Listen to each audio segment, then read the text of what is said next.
What's up, everyone? Welcome to another episode on Nerd Files. Today we're taking a look at, you guessed it, the Brothers War. This is the pre-release set that came out. It's pretty cool, actually. If we look at the box here, you can see that we have some mechs, some type of different little vehicles. So it's going to be definitely more of a vehicle artifact type set. If you've looked at any of the spoilers or any of the content, you would have seen that information there, that there's a lot of artifacts in this set. I do have a box that we'll be looking at in a different video. Today, all we're looking at is the pre-release. So if you want to see what kind of stuff you can get out of a set booster box, subscribe, like, follow the channel so you get notified when I put that video out. So, in the meantime, let's go ahead and let's take a look at this box here. So, we have the Brothers War. It's pretty fun, actually. I mean, I don't know yet. I didn't get a chance to play at the pre-release because I had other obligations. But let's go ahead and tear this open. We're going to pull the pull tab right here. And I kind of like these little things that I've been putting in on the side of the boxes. Get your gears turning, right? All right. So if we then open it up, this is what we get. So we have some nice decorative, some really fun tokens. We got some +1/+1 counters. We got some more +1/+1 counters on the other sides. We have just some tokens, and these are obviously all just pop out like so. So pretty handy and pretty useful to have. So let's go ahead and just pull the rest of this out though, and we'll look at the rest of the box. So it looks like there is one other thing on the inside in here. I'm not sure if you can really see this, but let's go ahead and, oh, it looks like it's not gonna come apart easily. I don't think it was intended to. Yeah, it wasn't intended to. Well, we'll just tear that apart. So inside had a nice little artwork, but it wasn't gonna tear apart. It looks like it wasn't meant to be destroyed. So now that we have that taken care of, we have the box out. Here's what the actual box looks like. So this is from one side. This is the top, of course, Magic the Gathering. And if you flip it over to the other side, we have that same Urza's Rage emblem. So some pretty cool stuff here so far. I like the design, the aesthetics. And if we then open up the top, we then get our nice dice cube. So it's got some really good colors. I actually like the half split gear here. Obviously, I think the gear itself is the Brothers War. So you got one brother on one side, the other brother on the other. And it's really cool. But I like the color. The green is actually a really cool dice. So let's go ahead and pull out these contents. So we have all the stuff out of here, just pulled out. And if we take a look at the first page here, we've got Urza's Iron Alliance. So trying not to get too much reflection here, but the way the paper is bent, you can kind of see it. But looks like we got a nice war front. We've got one of the brothers up there. Get your gears turning. On this side, it tells you the steps on how to build a pre-release pack, which would have been fun and fine if I was actually playing. But obviously, 40 cards, and have exactly 40 cards. I wonder if that changed. I don't remember it being exactly 40 in the past. I thought it was 40 or more. But oh, let me finish reading this. It says the right cards at the right time. Most successful pre-release decks are 2 colors and have exactly 40 cards. So it's still 40 cards or more. Obviously, I mean, if you put more cards in there, you're going to get less chance of getting the cards you want. So 40 cards is the bare minimum, and they say that the best time is to have that there. So as we look at this is obviously their theme for the Magic set here. And before we review what's underneath this card, let's go ahead and we're going to pull this out of the way. I'm going to flip it over and we'll take a look at it in just a minute here. So what do we got? Okay. All right. So it's a pretty decent card. Spoiler, I am looking at it before you get to see it, but let's not keep it waiting too long. So I'm going to put this back down here. And the card that we have in question, let's go ahead and get a little bit of a closer look here, is Sky Strike Officer. It's a 2/3 human soldier flying, and whenever Sky Strike Officer attacks, create a 1/1 colorless soldier artifact creature token. Tap 3 untapped soldiers you control and draw a card. That right there, that second ability, is a very, very good card. If you are building a blue color token deck of any kind, then this is your friend. This is absolutely devastatingly good because you can create tokens and you can tap them. It doesn't say just tap 3 and you can only do it once a turn. You could literally have 21 and you can tap all those 21. 3 times 21, 3 divided by 21 is 7. So you've got 7 card draws you could do right there. So let's say you're out of cards or you have no maximum hand size. This right here is a great card. So opening this up.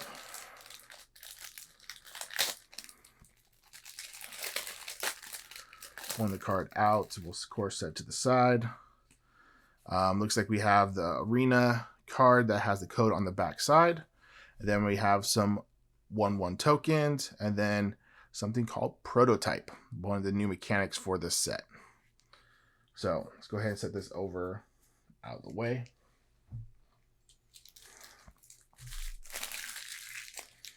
Of course, I didn't bring my trash back into the bedroom here. So, all right. So let's start looking at these packs. We've got 6 of them to go through, and we want to figure out what's in here and what we can get. So, pack 1. May the odds forever be in my favor. Hopefully, it's a good favor because that's what we want. All right. Let's go ahead and move this over here just a little bit. So, our first card is Killzone Acrobat. I'm actually going to move these out of the way here so I can kind of... There we go. So Killzone Acrobat was the first card. We got Goblin Firebomb for the second card. Recommission for a third, and so on. So we got Curate. Penregon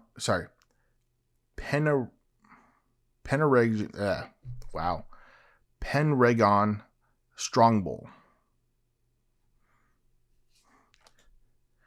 Tano's Tinkering.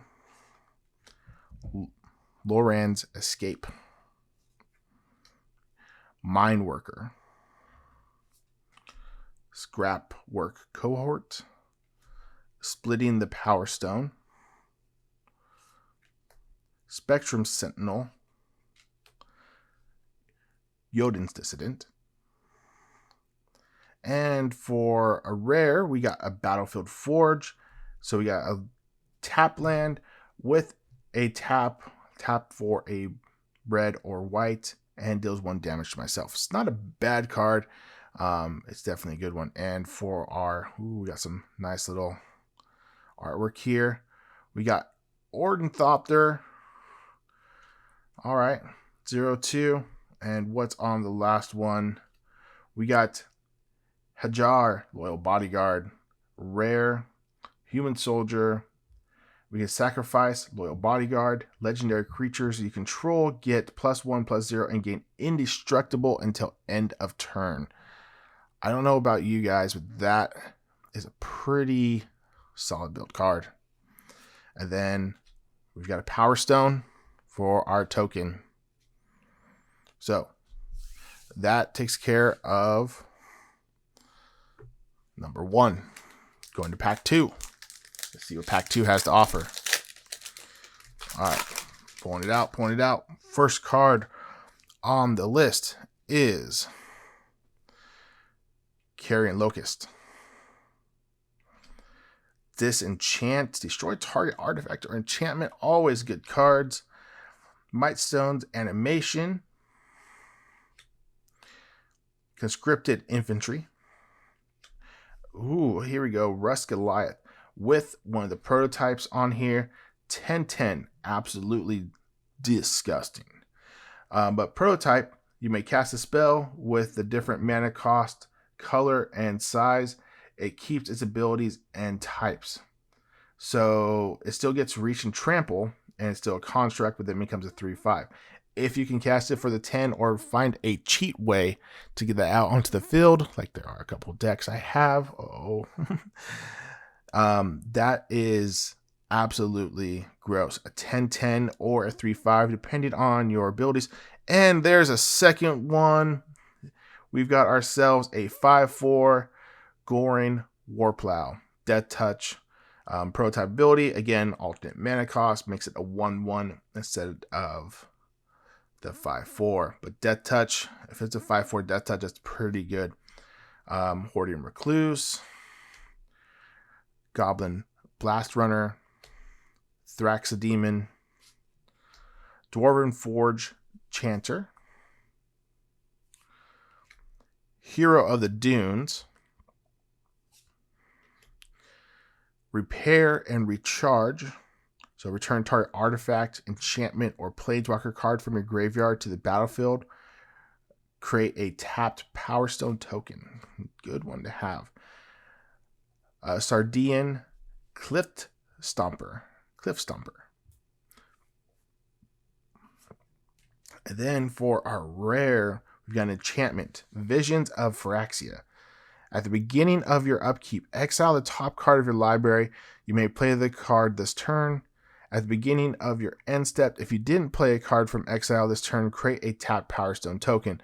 Power Stones itself it's an artifact with tap.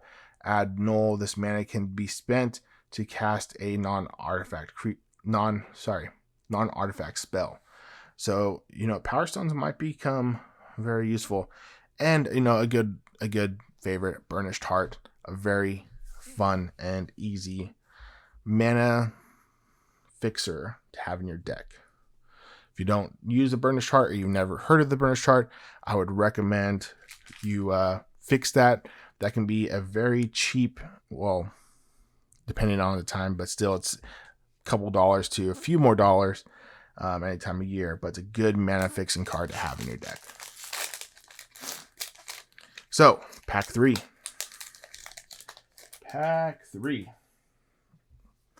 All right, back to that Rust Goliath again. Goring Warplow. Military Discipline. Coastal Bulwark. Scrapwork Mute. Scrapwork Rager. I haven't seen one of those in a while. I had, or should still have, some of these cards from back in 2011 when I first started playing Magic and the Fraction set was out then. Tixia's Dig Site, if I say that right. Forgive my pronunciation. Sometimes I just can't say things clearly or in the correct way. Prison Sentence. Hopefully nobody has one of those. Scatter Ray. Sarni Still Seeker. No One Left Behind. It's the best way, right? Everybody needs to come back home with us. Zephyr Sentinel. Oh, there it is. There he is. There is a mythic Teferi Temporal Pilgrim we've got ourselves Legendary Planeswalker Teferi. Whenever you draw a card, put a loyalty counter on Teferi Temporal Pilgrim. Obviously starts with a 4 loyalty counter, 0 cost for draw a card. Great and simple, easy card draw. -2, create a 2/2 blue spirit creature token with vigilance, and whenever you draw a card, put a 1/1 counter on this creature. That is absolutely amazing. -12, target opponent chooses a permanent they control and returns it to its owner's hand. Then they shuffle each non-land permanent they control into its owner's library. Ooh. All right. That's a very good Planeswalker there. Teferi, you are doing what we wanted to see. Some very good. So whenever you draw a card, put a loyalty counter on him. So I mean, simple, easy, and absolutely devastatingly good if you have a card draw deck. And then we got one of the new lands. Oops, I somehow missed one. Bonesaw. Okay. One of the new lands and another Power Stone. Whew. That pack was fire. That was a great pack. No, we're not lighting on fire. My buddy here, if you see this video, no, we're not lighting on fire. That's not what I meant. I promise you. No, you can't do it yourself. You know who I'm talking to. But let's look at pack 4. We got 3 more packs. We're halfway through. Let's see what else we can get out of this booster box. So we got a Desynchronize. We got Bitter Reunion. Burrowing Razormaw. Killzone Acrobat. Recommission. Curate. Go for the Throat. Take Flight. Thran Vigil. Gurgling Anointer. Reconstructed Thropter. Static Net. And we got a Mythic Rootwire Amalgam. I think that's how you say that. Amalgam. It's a Golem. 5/5. Got Prototype, which makes it a 2/3 for 1 and a green. But on the card itself, we've got 3 and 2 green. Sacrifice Rootwire Amalgam. Create a XX colorless Golem artifact creature token where X is 3 times Rootwire Amalgam's power. It gains haste until end of turn. Activate only as a sorcery. Oh. If somehow you gave this card Trample and you boosted it to say 10, you put 5 counters, 5 1/1 counters on there, you have yourselves a 30/30 Golem with Trample. Oh, add Vigilance to that, or maybe, I don't know, Death Touch or some other ability that just can somehow hurt your opponent. It's just gross. All right, Springleaf Drum, always a good one to have. Emergency Weld, nice little foil there. And we got Saheli Filgry Master emblem. So artifact creatures you control get +1/+1. Artifact spells you cast cost 1 less to cast. Okay.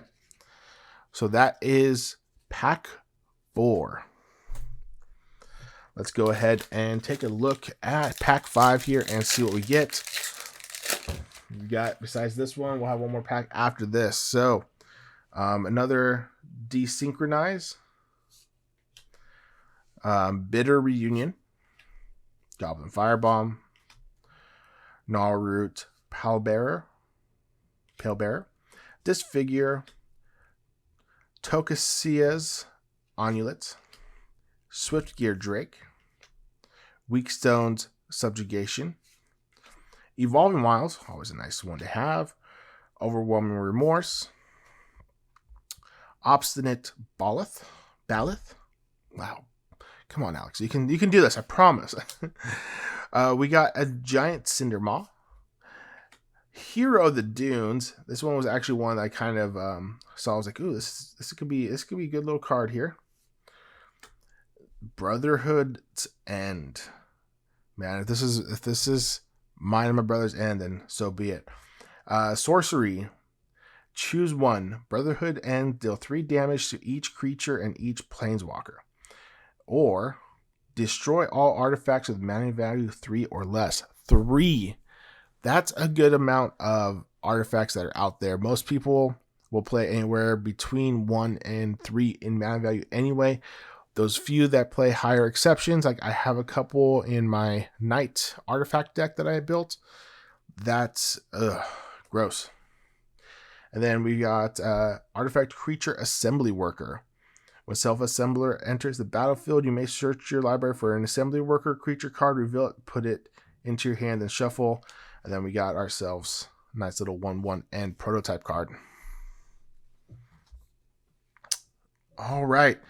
I know everybody's excited to be down to the last pack here. I hope you've been enjoying your time and seeing this unboxing. I plan on doing some more unboxings in the future with new packs come out. So if you want, like I said, keep an eye on the video, subscribe, and let us know what you think. This is my first unboxing with these cards. Last time I ever did one of these, it turned out kind of terrible, but we've got ourselves a new lens and everything else. So hopefully everything's showing up clear and you guys are enjoying the video. So pack 6. Let's take a look at pack 6 and see what we got. So we got Moment of Defiance, Union of the Third Path, Stern Lesson, Whirling Strike, Shoot Down, Ironclaw Crusher with prototype, Urza's Power Stone Prodigy, Horned Stoneseeker, Phalagi Vanguard, The Fall of Krog, Cradle Clearcutter, Pyrrhic Blast, or Pyrrhic Blast, however you want to say that. And we got ourselves another Sky Strike Officer. All right, cool. Not bad one to have. And we got ourselves a double rare pack. Well done. Precursor Golem, Artifact Creature Golem. When he enters the battlefield, create 2 3/3 colorless Golem Artifact Creature tokens. Whenever a player casts an instant or sorcery spell that targets only a single Golem, that player copies that spell for each other Golem that spell could target. Each copy targets a different one of those golems. Interesting. That could be fun to play. That could be fun. And then we got ourselves a nice little foil Millstone. 2 tap, target player mills 2 cards, milling cards. And then it looks like we got ourselves a nice little card here for, custom settings. But with that being said, that is our 6 packs. That is what we got out of it. Obviously, Teferi is our prime pull. A very, very good one to pull out of here. We've got other few good mythic cards that we also, or rare cards, should I say, that we got out of this set. Overall, not bad. Like I said, please follow or just stay tuned to the channel as we're going to go through in the future. We will look at the actual set booster. It won't be opening all the packs like this. This was only for the pre-release. But what I'll do is we'll open up a couple packs and then we'll power through it and we'll take a look at just those rares and mystics kind of thing about halfway through the video there. So anyway, thank you for watching the video. Give a like if you did like the video. And I will see you next time here on Nerd Files.